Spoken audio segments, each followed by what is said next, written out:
पावसामुळे जनजीवन विस्कळीत झालंय। कल्याण कसारा रेल्वे सेवा 3 तासांपासून ठप्प झालेली आहे। झाड हटवलं, वाहतूक सुरू पण पुन्हा बंद झालेली आहे। त्यानंतर टिटवाळा कसारा दरम्यान गाड्या खोळंबलेल्या आहेत। रात्रभर पडत असलेल्या पावसामुळे आज पहाटे आडगाव रेल्वे स्थानकाच्या पुढे रेल्वे ट्रकवर झाड पडल्यानं कसाऱ्याकडे जाणारी वाहतूक 3 तासांहून अधिक काळ ठप्प होती। सकाळी 8 वाजता रेल्वे ट्रॅकवर झाड काढण्यात आलं।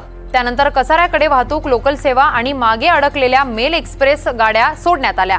मात्र 3 तासाने सुरू झालेली रेल्वे सेवा लगेचच 15 मिनिटांनी पुन्हा बंद झाली। वाशिंद रेल्वे स्थानकाजवळ ओव्हरहेड वायरचा पोल खचल्यानं रेल्वेचा ओव्हरहेड वीज पुरवठा बंद झाला आणि परिणामी वाशिंदहून कसाऱ्याकडे जाणारी आणि कसाऱ्याहून मुंबईकडे जाणारी रेल्वे वाहतूक ठप्प झाली। अनिश्चित काळासाठी रेल्वे सेवा बंद झाल्याची अनाउन्समेंट रेल्वेकडून करण्यात येत होती। दरम्यान यामुळे टिटवाळा ते कसारा रेल्वे स्थानकादरम्यान दोन्ही मार्गिकेवर मेल एक्सप्रेस, लोकल गाड्या अडकून पडलेल्या आहेत।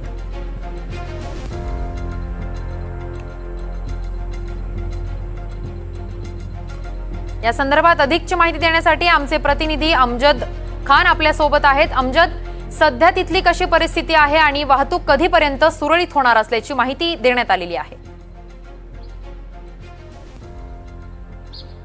किरण, शहापूर तालुक्यात रात्रीपासून जोरदार पाऊस सुरू आहे आणि त्यामुळे या शहापूर परिसरात जी नदी आहे त्याला पूर आला आहे आणि शहापूर परिसरात सर्वात जास्त परिणाम रेल्वे वाहतुकीवर झाला आहे।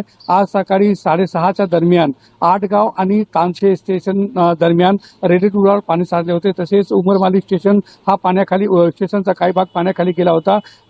पाऊस थांबल्यानंतर पाणीचा निचरा झाला, परंतु वाशिंद स्टेशनच्या बाजूला ओव्हरहेड वायरवर झाड कोसळलं होतं, ते काढण्यात आले। मात्र वाशिंद स्टेशनजवळ रेल्वेच्या एक ओव्हरहेडचा खांब पडल्याने वीज पुरवठा पूर्णपणे खंडित झाला आहे। त्यामुळे गेल्या 3 तासापासून 3 ते 4 रेल्वे वाहतूक विस्कळीत होती।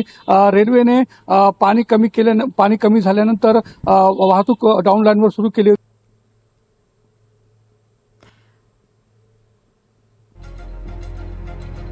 झाड हटवलं, वाहतूक सुरू, परंतु वाहतूक सुरू झाल्यानंतर 15 मिनिटांनी या मार्गिकेवरची वाहतूक पुन्हा बंद झालेली आहे। पावसामुळे या ठिकाणचं जनजीवन विस्कळीत झाल्याचं चित्र पाहायला मिळतंय। तर कल्याण कसारा रेल्वे सेवा गेल्या 3 तासांपासून ठप्प झालेली आहे। तर धन्यवाद अमजद, तुम्ही दिलेल्या सविस्तर माहितीसाठी।